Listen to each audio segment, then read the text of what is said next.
नमस्कार मैत्रिणींनो, आपण करणार आहोत आज किचनची डीप क्लिनिंग। आणि डीप क्लिनिंग करण्यासाठी मी एकच टिप वापरणार आहे। त्याच्याने तेलकट चिकट असलेली खिडकीही क्लीन करणार, तेलकट चिकट झालेली भांडीही क्लीन करणार, तेलकट चिकट झालेली स्टाईलही क्लीन करून घेणार आणि सर्व गोष्टींसाठी एकच टिप वापरणार। किचन ओटा केला मी इथे खाली आणि तेलकट चिकट झालेली भांडी सर्व जमा केली। ती गरम पाणी घेतलं, त्याच्यात पावडर टाकली आणि सर्व भांडी डीप अशी बुडवून घेतली आणि नंतर साबण लावून घासून घेतली।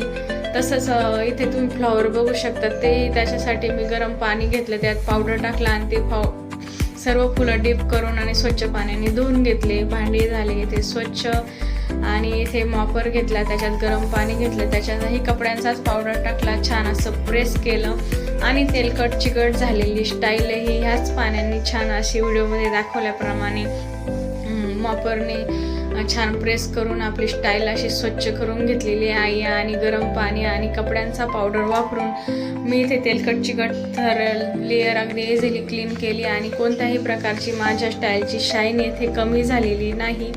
आणि असं गरम पाणी आणि पावडर वापरून क्लीन करून झाल्याच्या नंतर आपल्याला साधं पाणी घ्यायचं आणि त्याच्याने ती स्टाईल पुसून घ्यायची कपड्याने। इथे निरमा पावडरचा कपड्यांचा पावडर गरम पाण्याचा उपयोग करून तेलकट चिकट झालेली खिडकी स्वच्छ धुवून घेतलेली आहे आणि शेवटी साधं पाणी वापरून आणि कपडा घेऊन स्टाईल छान पुसून घेतलेली आहे आणि कुठल्याही प्रकारची शाईन इथे कमी झालेली नाही।